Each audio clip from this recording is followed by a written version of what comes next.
Hello everyone, welcome back to The Lift with Sheila Robinson-Kiss.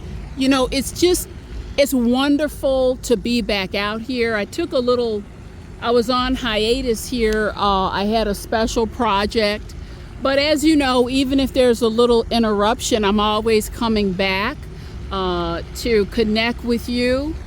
I love the work. I love keeping you lifted. Let's start out the way we always do.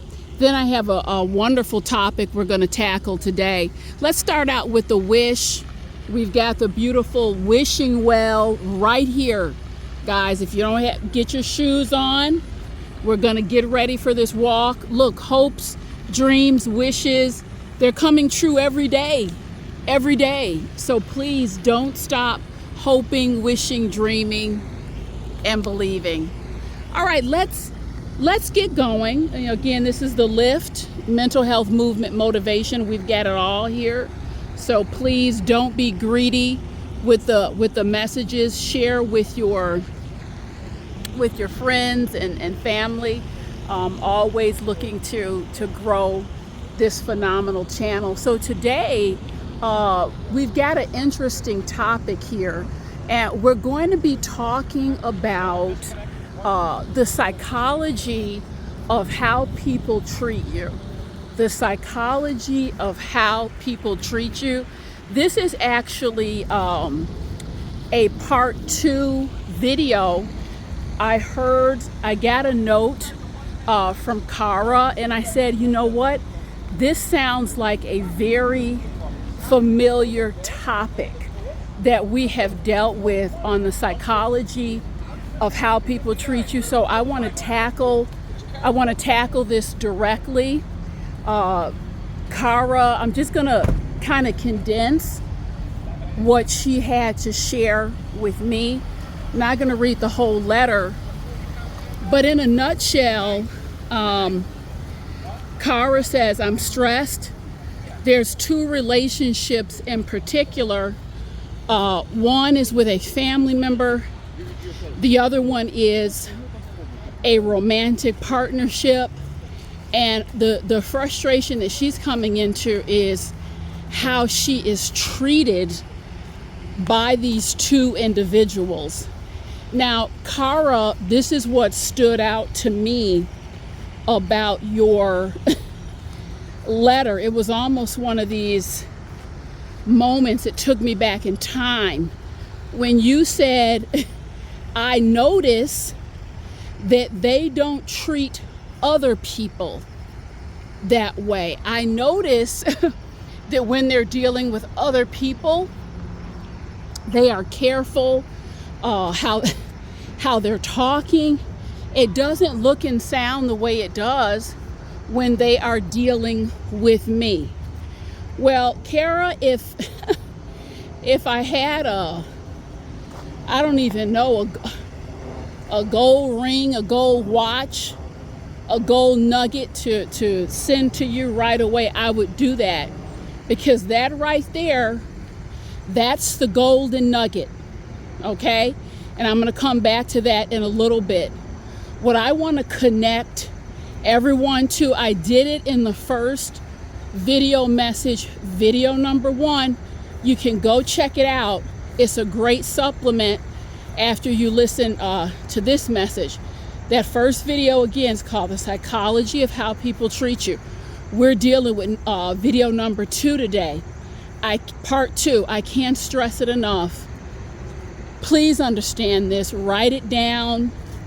Get a tattoo of it. Whatever you need to do to really have this sink in. The reality is, every day, in every conceivable way, we are teaching people how to treat us.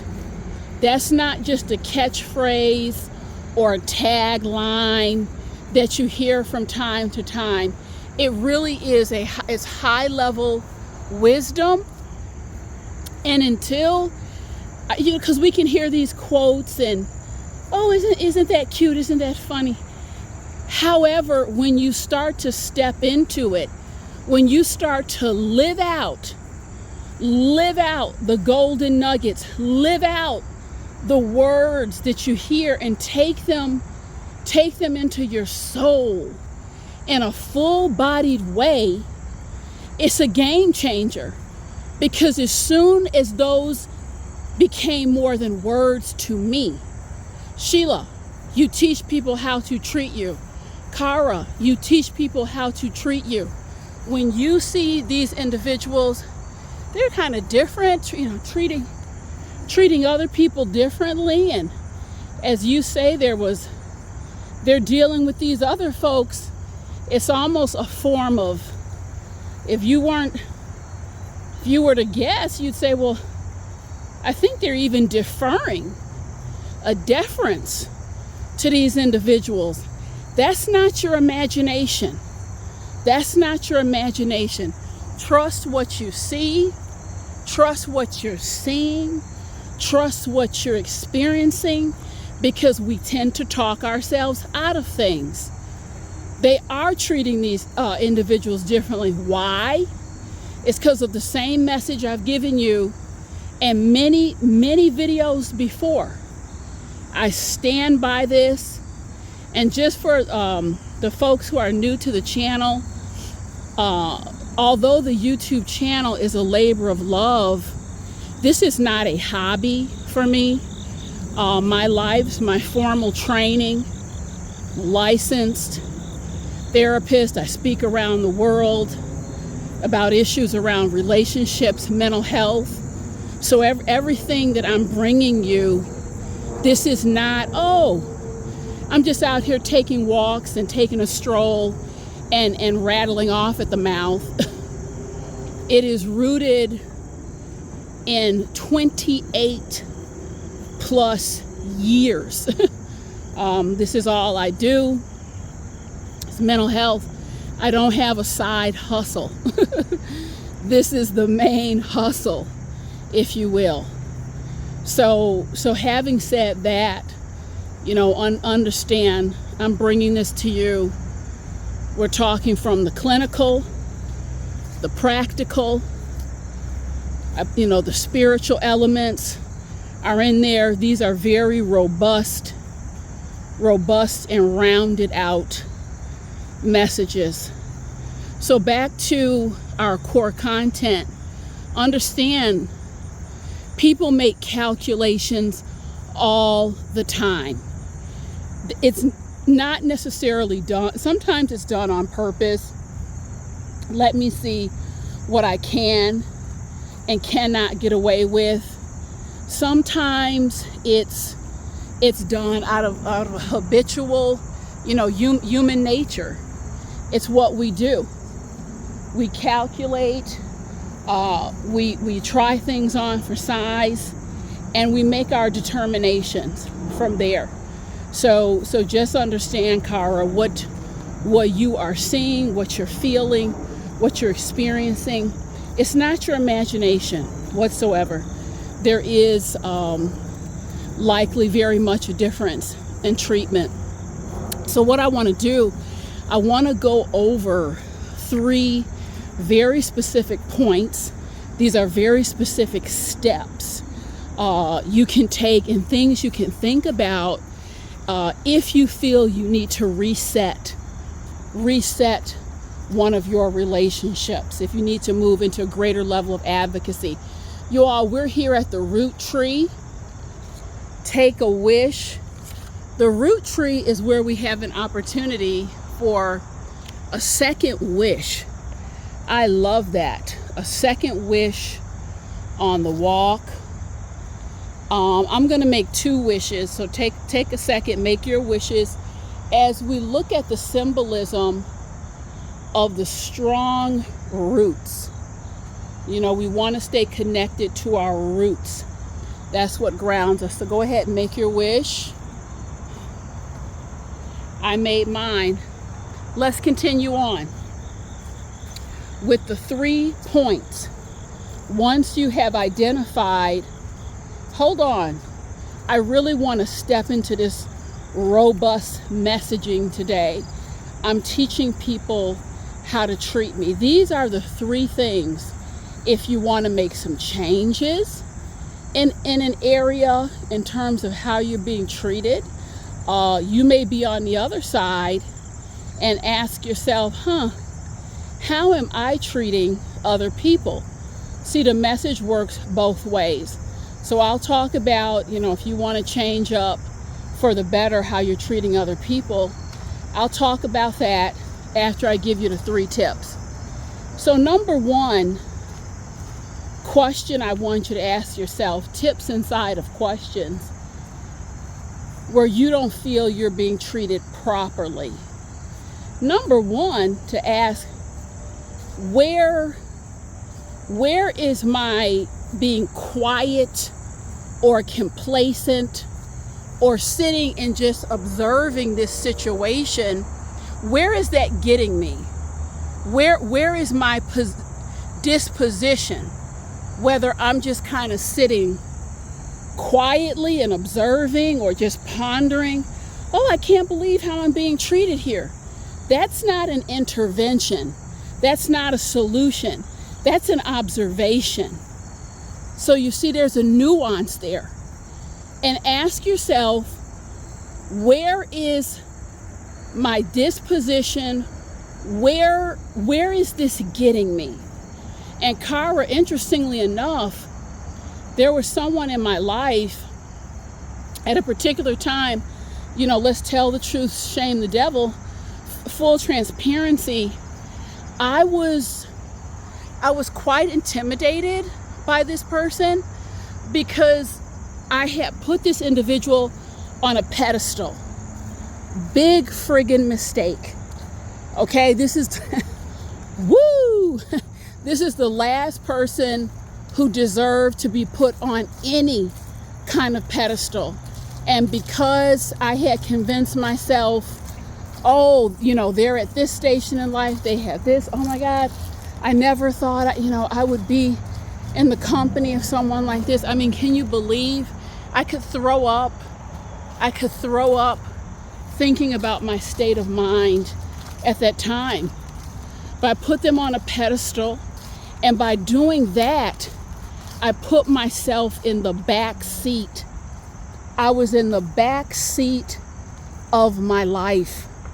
There were things that occurred during that time, during that relationship. I'm telling you right now, what I should have done multiple times is call BS. I called BS. I didn't do it because I was in this observation mode. Oh, that's unfair. By the way, this was a conversation I was having with myself and should have been giving this individual a piece of my mind.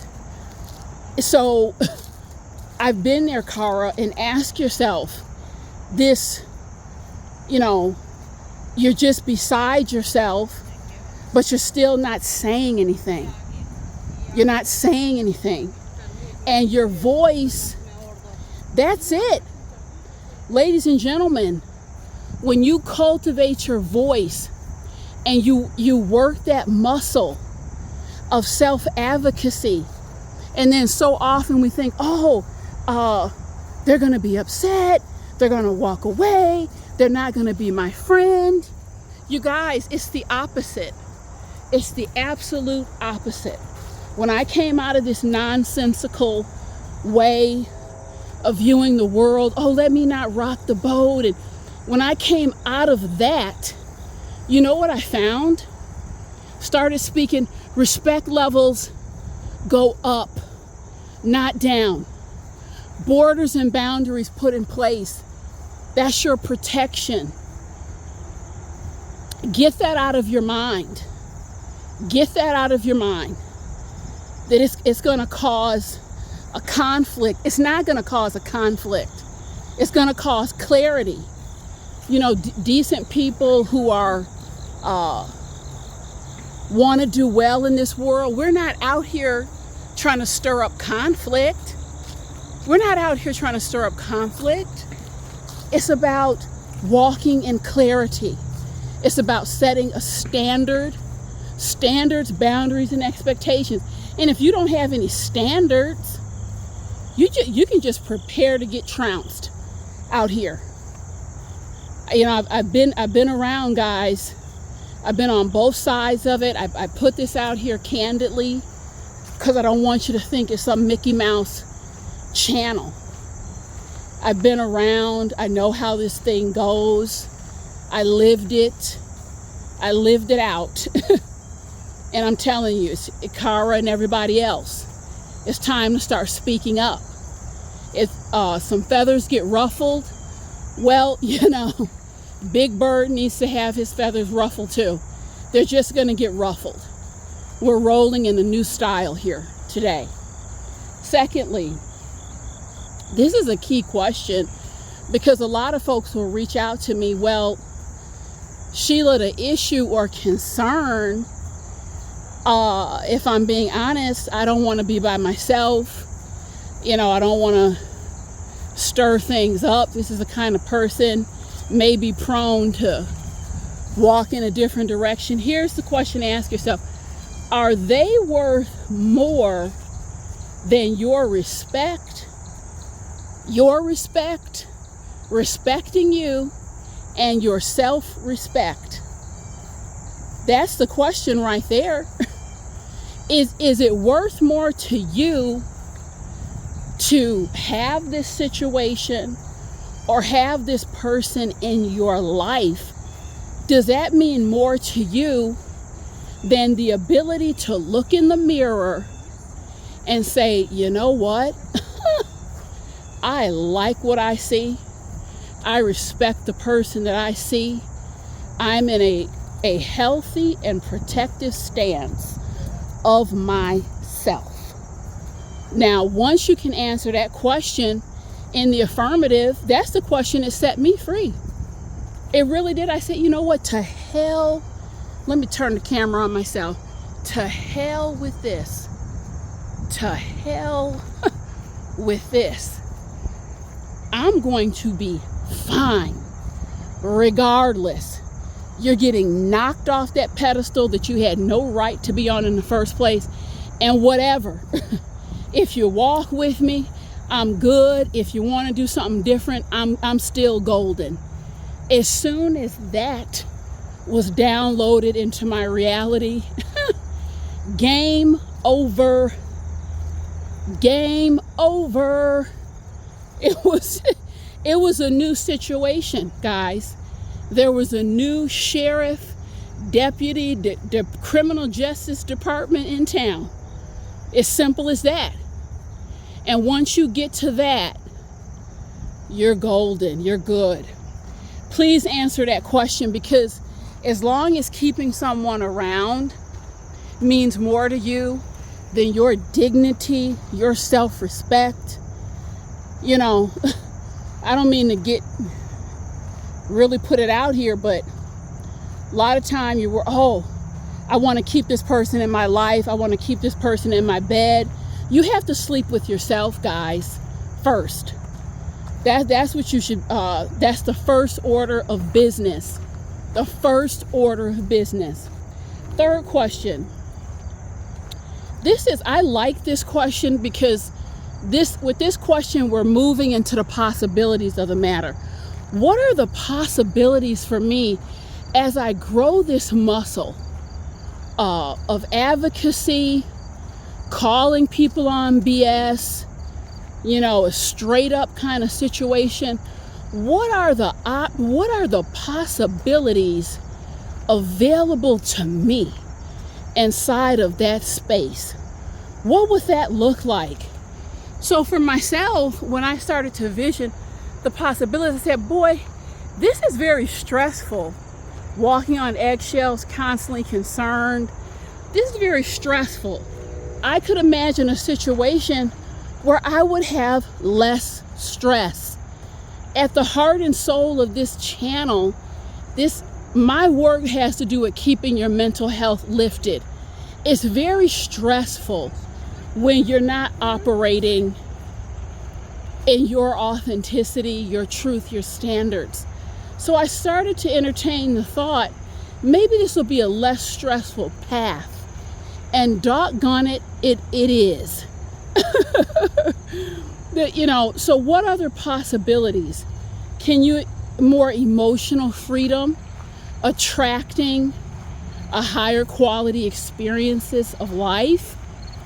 Okay, those are the things to keep in mind when you have people in training, and everyone you meet is in training. And the other thing I want to say, sometimes nice people will feel like, oh, well, it's so important for me to be considered a nice person. You guys, the people who know me, I mean, really know me, I'm a nice lady, point blank. Good woman, down to earth. And self-advocacy and being kind to yourself does not compete with being kind. You know, the self-advocacy does not compete with being kind to anyone else. They can go hand in hand. And being nice and kind does not mean being a doormat. We got to get out of that situation, okay?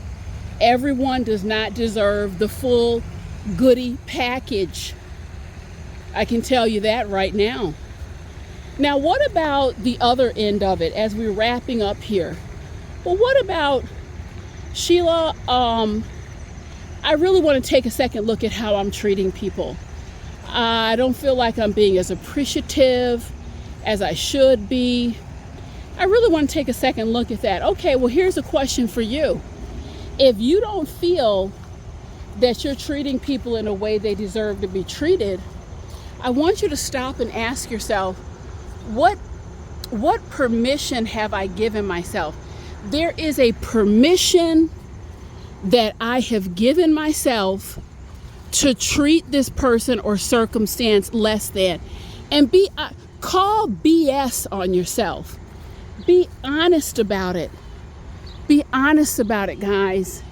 If you are treating a circumstance or person less than, and in the back of your mind you feel like, oh, they're not as important as me, or I take them for granted, they'll be around. You need to be honest with yourself, and you need to call BS on yourself so you can make the appropriate adjustments and changes. So this is a wonderful video for everyone. This is a wonderful message to reflect on, and I would definitely encourage, watch it a couple times, you know, rewind it, take your pen and your pencil out, take your notes, watch it as often as you can. Again, Sheila Robinson-Kiss. Definitely share the news of the channel with your friends and family. I will be back soon with some more great information. Bye-bye.